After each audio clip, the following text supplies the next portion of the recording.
اگلا سوال کراچی سے امبرین یہ کرتی ہیں کہ کہتے ہیں کہ چھپکلی کو مارنے کے بعد غسل کرنا ضروری ہوتا ہے، اس کی حقیقت کیا ہے؟ نہیں، اس کی کوئی حقیقت نہیں ہے، چھپکلی کو مارنے کے بعد غسل کی کوئی ضرورت نہیں ہے۔ جی بہت شکریہ۔ کشمیر سے فیصل یونس پوچھ رہے ہیں کہ گھر میں جو مچھلیاں رکھی جاتی ہیں کیا ان کا پانی ناپاک ہوتا ہے؟ نہیں، جو جانور پانی کے اندر ہی رہتے ہیں تو ان کی وجہ سے، ان کی بیٹوں کی وجہ سے پانی ناپاک نہیں ہوتا۔ جو پانی کے اندر ہی رہنے والے جانور ہیں تو جب تک باہر سے کوئی گندگی پانی میں ناپاکی نہیں جائے گی، پانی کو پاک ہی سمجھا جائے گا۔ جی جی۔ حافظ عابد یہ پوچھ رہے ہیں کہ کیا مردوں کے لیے بال رنگنا صحیح ہے؟ 40 سال کی عمر کے بعد مرد ہو یا عورت، اس کے لیے کالا رنگ استعمال کرنا ناجائز حرام ہے، اور 40 سال سے پہلے مرد ہو یا عورت اس کے لیے کالے رنگ کا استعمال کی گنجائش ہے،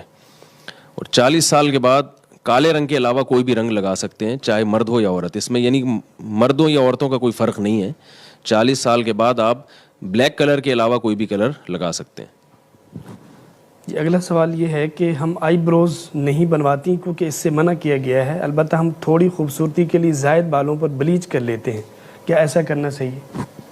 انہوں نے یہ کہا ہے کہ بلیچ کر لیتے ہیں، تو بلیچ کرنے سے کیا ان کا کلر چینج ہو جاتا ہے؟ اگر وہ وائٹ ہو جاتے ہیں کلر، ان کا ایسا ہو رہا ہے کہ وہ نظر ہی نہیں آتے دیکھنے میں، تو میں نے تو تلاش کیا، مجھے کہیں اس کا جزیہ نہیں ملا، لیکن یہ پھر بالوں کو کلر کرنے میں آئے گا، تو بالوں کو بلیک کلر کے علاوہ آپ کر سکتے ہیں۔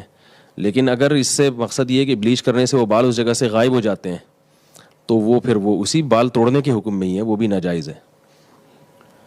جی اگلا سوال اقرا ملتان سے پوچھ رہی ہیں کہ کیا عورتیں غیر ضروری بال صاف کرنے کے لیے بلیڈ استعمال کر سکتی ہیں؟ جائز ہے، مگر خواتین کے لیے بلیڈ استعمال کرنا بالوں کو صاف کرنے کے لیے مکروہ اور ناپسندیدہ عمل ہے، خلاف سنت ہے۔ نبی صلی اللہ علیہ وسلم نے خواتین کو جو بال صاف کرنے کے لیے جس چیز کو سنت قرار دیا وہ بلیڈ کا استعمال نہیں ہے، پاؤڈر ہے یا کوئی بھی ایسی کریم وغیرہ کے ذریعے بال صاف کیے جائیں۔ جی اگلا سوال اٹک سے عبداللہ پوچھ رہے ہیں کہ جوائنٹ فیملی سسٹم میں شرعی پردے کی تفصیل بتا دیں، یعنی چہرہ، آواز اور کپڑوں وغیرہ کا پردہ کس حد تک ہوگا؟ جوان عورت کے لیے جوائنٹ فیملی میں بھی پردہ فرض ہے اور چہرے کا پردہ بھی فرض ہے اس پر۔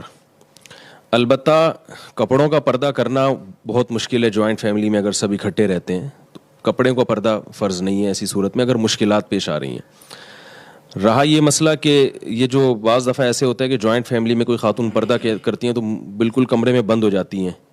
اور وہ کہتی ہیں کہ آواز کا بھی پردہ ہے، جس کی وجہ سے جو گھر کے اجتماعی نظم میں پھر بہت زیادہ یعنی مشکلات پیش آتی ہیں، کھانا پکانا، یا ظاہر ہے جب سب مل کے رہتے ہیں تو سب کو ایک دوسرے کی خدمت کرنی پڑتی ہے، تو وہاں یہ گنجائش ہے، فقہا نے یہ گنجائش دی ہے کہ اگر کوئی بات کرنا چاہے تو بات بھی کر سکتی ہے دیور سے پردے کے پیچھے، اور اگر سب اکٹھے بیٹھ کے کھانا کھا رہے ہیں، جیسے ایک ہی میز پہ یا ایک ہی دسترخوان پہ سب کا کھانا کھانے کا معمول ہے، جیسے کہ والدین کی خواہش ہوتی ہے کہ سب بیٹے اور بہویں ایک ہی جگہ بیٹھیں، تو اس کی بھی گنجائش ہے کہ یعنی جو خاتون پردہ کر رہی ہیں تو وہ اسی رو میں بیٹھیں جس رو میں دیور بیٹھا ہوا ہے، درمیان میں فاصلہ ہونا چاہیے، ساتھ بیٹھنا تو جائز نہیں، تاکہ دیور کی نظر چہرے پہ نہ پڑے، وہ دیور کو بھی چاہیے کہ احتیاط کرے۔ تو اس طرح سے یعنی اگر گھروں میں یعنی چھوٹا گھر ہے یا بڑی فیملی ہے، یعنی بالکل ہی اپنے آپ کو چھپانا بہت مشکل ہو رہا ہے، تو اس طرح سے یعنی پردہ کیا جا سکتا ہے۔ یعنی خلاصہ یہ نکلا کہ ایسے نہ بیٹھا جائے بالکل آمنے سامنے کہ دیور کی نظر بھابھی پہ پڑ رہی ہے، یہ بالکل جائز نہیں ہے، اور بے تکلف نہ ہوا جائے، جیسے بعض خاندانوں میں دستور ہے دیور بھی جوان ہے، بھابھی بھی جوان ہے اور خوب کہہ کے سامنے بیٹھ کے لگا رہے ہیں، یہ بالکل غلط ہے۔ تو کوئی ضرورت کی بات ہو تو کی جا سکتی ہے، سفر سے واپس آئیں تو سلام بھی کیا جا سکتا ہے، خیریت بھی ایک دوسرے کی پوچھی جا سکتی ہے، اور اکٹھے بیٹھ کے یعنی ایک ہی دسترخوان پہ کھانے کی بھی گنجائش ہے، لیکن میں نے بتایا کہ آمنے سامنے نہ ہو، تو جن سے پردہ ہے وہ نامحرم تھوڑا سا فاصلے پر ہوں، اور یعنی بالکل چہرے پہ نظر نہ پڑے، ایسی یعنی ترتیب سے بیٹھا جائے، تو یہ انشاءاللہ اس میں گنجائش ہے۔ اور امام یوسف رحمہ اللہ تعالیٰ کے نزدیک اس کی بھی گنجائش ہے کہ خواتین جو آٹا وغیرہ گوندنے کے لیے، برتن دھونے کے لیے اپنی کلائیاں کھول لیتی ہیں،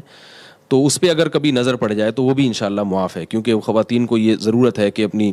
آستینیں اوپر کرنی پڑتی ہیں، کلائیاں کھولنی پڑتی ہیں کھانا پکانے کے لیے، برتن دھونے کے لیے، تو جوائنٹ فیملی میں رہتے ہوئے اس کی بھی گنجائش ہے کہ ضرورت سے اگر وہ اپنی کلائیاں کھول لیتی ہیں تو اس گنجائش پر بھی عمل کیا جا سکتا ہے۔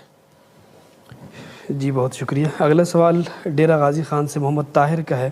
وہ پوچھ رہے ہیں کہ رسم و رواج کی اسلام میں کیا حیثیت ہے، وضاحت فرما دیں۔ ان کے سوال بہت ہی مبہم ہے کہ رسم و رواج کی، رسم و رواج کچھ تو ایسی ہیں جو سنت نہیں ہے لیکن اس کو لوگ دین سمجھتے ہیں، تو اس کو پر تو بدعت کا گناہ ہوگا۔ کچھ رسم و رواج ایسی ہیں کہ جن سے یعنی جیسے نکاح کی رسومات ہیں یا میت کی رسومات ہیں، اس کو لوگ دین تو نہیں سمجھتے لیکن وہ ایسی رسومات ہیں کہ ان کی وجہ سے مرنا بھی مشکل ہو گیا اور شادی بیاہ بھی مشکل ہو گئی، یعنی ہم نہ، اور بچوں کی پیدائش کے موقع پہ جو رسومات ہوتی ہیں، یعنی پیدائش بھی مشکل، پھر شادی بھی مشکل اور مرنا بھی مشکل۔ تو آج کل خرچے کے بغیر لوگ کوئی کام نہیں کر رہے، تو ایسی رسومات جس کی وجہ سے لوگ کسی بھی مشکلات میں پڑ رہے ہوں، تو وقتی طور پہ مزہ تو بہت آتا ہے ان رسومات میں، یعنی جیسے ہو رہا ہے ہمارے معاشرے میں بہت ساری رسومات ہیں، مزہ تو بہت آتا ہے لیکن اس کا معاشرے پہ منفی اثر پڑ رہا ہوتا ہے، لوگ تنگ آ رہے ہوتے ہیں، تو ان رسومات کو وہ بھی ناجائز ہوں گی، ان پہ بھی گناہ ملے گا، کیونکہ شریعت کبھی بھی ایسی کوئی وقتی انٹرٹینمنٹ کو پسند نہیں کرتی جس کی وجہ سے معاشرے پہ منفی اثرات پڑ رہے ہیں۔ اور اگر اس کے علاوہ کوئی ایسی رسم ہے جس سے نہ کوئی نقصان ہو رہا ہے اور نہ لوگ اس کو سنت سمجھ رہے ہیں، تو وہ اصل ہر چیز میں اباحت ہے، وہ جائز ہے، اس میں پھر کوئی گناہ نہیں ہے۔